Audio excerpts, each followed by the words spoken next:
Hi friends, എല്ലാവർക്കും മല്ലു സ്റ്റോക്കിലേക്ക് സ്വാഗതം. അങ്ങനെ വീണ്ടും ഒരു മലൈക്കോട്ടെ വലുവിന്റെ വലിയൊരു അപ്ഡേറ്റ്. ഒരു സോങ് ആണ് വന്നിരിക്കുന്നത്, ലിറിക്കൽ സോങ് ആണ്. പ്രത്യേകത ലാലേട്ടൻ പാടുന്നു എന്നതാണ് എന്റെ ഏറ്റവും വലിയ പ്രത്യേകത. റാക്ക് എന്ന് തുടങ്ങുന്ന ഒരു സോങ് ആണ്. അപ്പൊ ഇതിനകത്ത് ആദ്യത്തെ ഒരു സോങ് നമ്മൾ കണ്ടതാണ്, നമുക്കത് ഒരുപാട് ഇഷ്ടപ്പെട്ടായിരുന്നു. ഭയങ്കര സ്ലോയിൽ ഒരു പ്രണയം അല്ലേ, ഒരു കവിത വായിക്കുന്നോട്ട് അല്ല, ഒരു നാടൻ ടച്ചുള്ള ഒരു പാട്ടായിരുന്നു. അപ്പം ഇതും എന്തെങ്കിലും ഒരു വ്യത്യസ്തത കാണുമെന്നാണ് നമുക്ക് തോന്നുന്നത്. ഒരു വ്യത്യസ്തത കാണാൻ ചാൻസ് ഉള്ളത് വെച്ചാൽ ഈ സിനിമ തന്നെ ഒരു വ്യത്യസ്തമായിട്ടാണ് ഇപ്പൊ വന്നേക്കുന്നത്. നമ്മൾ ഇതിനെ കൂടുതൽ അറിയുന്തോറും ഇത് മറ്റെന്തോ ഒരു സംഭവമാണ്. ഈ സിനിമ നമ്മൾ ആദ്യമൊക്കെ വിചാരിച്ച സാധനമല്ല ഇത്. ഇതിനകത്ത് ഇപ്പൊ അറിയുന്തോറും ഇത് എന്തൊക്കെയോ പുതുമകളുണ്ട്. ഇന്ത്യൻ സിനിമയിൽ തന്നെ വ്യത്യസ്തമായ ഒരു സിനിമയാണ് ഇപ്പം അണിയറ പ്രവർത്തകർ എല്ലാവരും ഒരുമിച്ച് പറയുന്നത്. ഒരുപാട് പേരുടെ ടേണിംഗ് പോയിന്റ് ഈ സിനിമ ആയിരിക്കും എന്നൊക്കെ പറയുന്നത്. അപ്പം അതുകൊണ്ട് നമ്മൾ ഹൈപ്പ് സത്യം പറയാൻ കൂടിക്കൊണ്ടിരിക്കുകയാണ്. അപ്പൊ നമുക്ക് ഏതായാലും ഈ ഒരു സോങ് കണ്ടു നോക്കാം. ഏറ്റവും മികച്ച സമ്മാനം അച്ഛനും അമ്മയ്ക്കും വേണ്ടി സാരിഗമ കാർവ.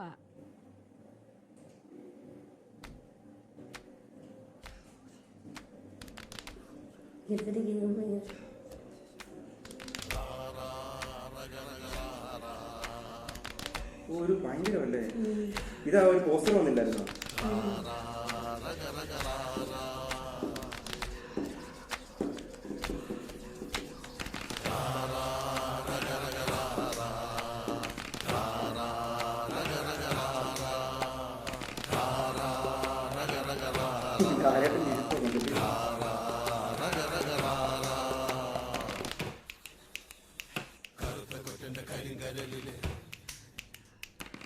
മുളകിന്റെ ഇരുള് പിഴിഞ്ഞ് ചുവന്ന സുന്ദരി മുളകിന്റെ ഉള്ളിന്ന് എരിഞ്ഞു തുള്ളണ്ട കടല് പിഴിഞ്ഞ് പ്രേമ ചക്കര അരച്ചൊഴിച്ചത് അരിച്ചെടുത്തിട്ട് തിളപ്പിച്ച് മണം പൊതിഞ്ഞിട്ട് മനം കൊടുക്കുമ്പോ തുടിച്ചു തുള്ളണ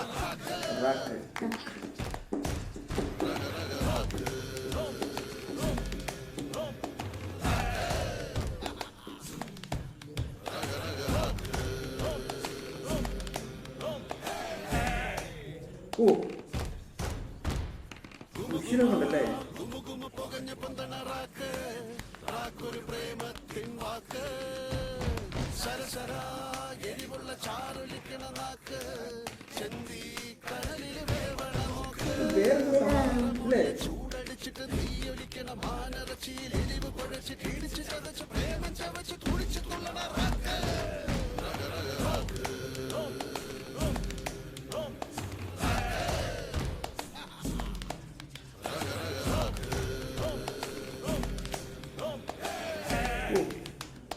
ഭയങ്കരമല്ലേ. കാണടാ കടലിന് കോളലക്കണ ചോട് കരിമല കേറി വന്നൊരു വീറ് തീയുമായി കുതിരയിലേറി വരണ വീരൻ പെരുമരമാടി നിൽക്കണ ചേല് വലന്ന് നടന്ന് ചുഴന്ന് കയറി വലിച്ചു വാങ്ങി ചവിട്ടി തിരിഞ്ഞ് മാറി ഒഴിഞ്ഞ് വീശി വളഞ്ഞ് നിലയുറപ്പിച്ച കമർന്നിരുന്നിട്ട് റാക്ക് റാക്ക്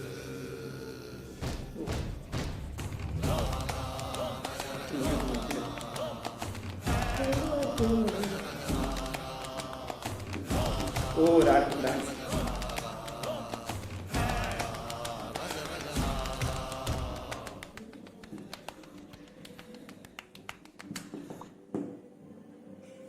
ആദ്യം പറയാനുള്ളത് ഇതിനകത്ത് വിഷ്വല് അല്ലേ.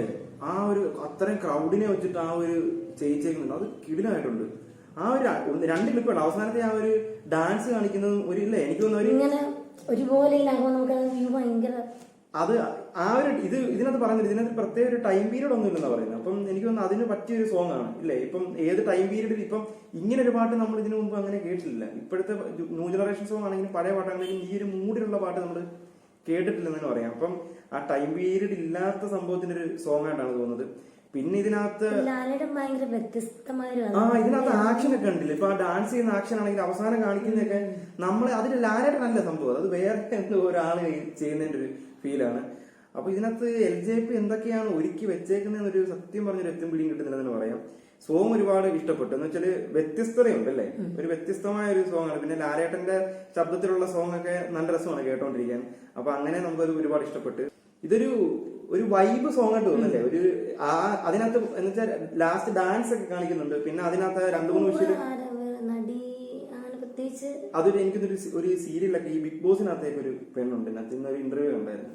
അപ്പം അവരാണെന്ന് തോന്നുന്നു ആ ഡാൻസിനകത്ത്, എനിക്ക് അവരുടെ പേര് ഓർക്കുന്നില്ല, പുള്ളിക്കാരിയാണെന്ന് തോന്നുന്നു ഇതിനകത്ത്, സുചിത്രയോ അങ്ങനെ എന്തോ ആണെന്ന് തോന്നുന്നു അവരുടെ പേര്. അപ്പം പുള്ളിക്കാരി ഒരു ഇന്റർവ്യൂ ഞാൻ കണ്ടായിരുന്നു. അപ്പൊ അതിനകത്ത് നാരായണന്റെ കൂടെ എന്ന് പറയുന്നത്. അപ്പൊ എനിക്ക് ഈ സോങ്ങിനകത്ത് അവരെയാണ് തോന്നുന്നു കാണിക്കുന്നത്.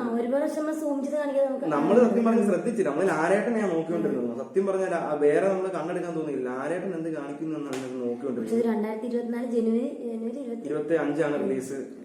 ഭയങ്കര അല്ലേ, എന്തുവായാലും ഹൈപ്പ് സത്യം പറഞ്ഞ. ഇപ്പം ഈ വർഷം അവസാനം വരെയും മോഹൻലാലിന്റെ നമ്മളറിയാം ഇപ്പം നേര് സിനിമ വന്നു, അതുവരെയും ട്രോളുകൾ വന്നിട്ട് പിന്നെ പെട്ടെന്ന് ആ നേര് വന്ന് സിനിമ അങ്ങോട്ട് ഇറങ്ങി, അതങ്ങോട്ട് ഹൈപ്പ് കയറി. ഇപ്പൊ ഇന്ന് 50 കോടി ക്ലബിൽ ആ സിനിമ ഇടം പിടിച്ചിട്ടുണ്ട്. അപ്പൊ അതാണ് ലാലേട്ടന്റെ പടത്തിന് ചെറിയ ഇപ്പൊ ഇത് കോട്ടറും ഡ്രാമയായിട്ട് തന്നെ ഒരു പോസിറ്റീവ് വന്നപ്പോഴത്തേക്ക് ആ കളക്ഷന്റെ പോക്ക് കണ്ടോ.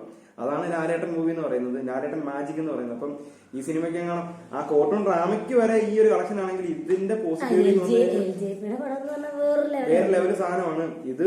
എല്ലാ പക്ഷേ ഇതിനകത്ത് അവര് എടുത്തു പറയുന്നുണ്ട് ഇതെല്ലാ പ്രേക്ഷകർക്കും ഇഷ്ടപ്പെടുന്ന സിനിമ എന്ന് പറയുന്നുണ്ട്. അപ്പൊ സാധാരണ പുള്ളിയുടെ ചില പടങ്ങളൊന്നും ആർക്കും ഒരു പിടി കിട്ടത്തില്ല, ചിലർക്ക് മാത്രമേ ഇഷ്ടപ്പെടത്തുള്ളൂ. LJ പുള്ളിയുടെ മൈൻഡിൽ എന്തൊക്കെ സിനിമ എടുക്കുന്നത്. അപ്പം ഇത് മാസ സിനിമയാന്ന് പറയുന്നത്, പക്ഷെ LJPയുടെ മാസ സിനിമ എന്നാണ് ഈ സിനിമ പറയുന്നത്. അപ്പൊ ടിനു പാപ്പച്ചന്റെ ഇന്റർവ്യൂ പറഞ്ഞതാണ് ഇത് LJPയുടെ മാസ സിനിമയാണ്. അപ്പൊ അദ്ദേഹത്തിന് മനസ്സിലുള്ള മാസ സിനിമ എങ്ങനെ നമുക്കറിയത്തില്ല. പക്ഷെ ടിനു പാപ്പച്ചൻ ഒന്നുകൂടെ പറഞ്ഞ് ഇതെല്ലാ പ്രേക്ഷകർക്കും ഇഷ്ടപ്പെടുന്നത്. അതാണ് ഞങ്ങൾക്ക് ഒരു ഭയങ്കര പ്രതീക്ഷ. എന്തുവായാലും ലാലേട്ടൻ 2021 തീരുമ്പോഴത്തേക്ക് ലാലേട്ടന്റെ ടൈമാണ് ഇപ്പൊ നടക്കുന്നത്. 2025 തുടരട്ടെ എന്ന് ആശംസിച്ചുകൊണ്ട് നിർത്തുന്നു. Okay, by.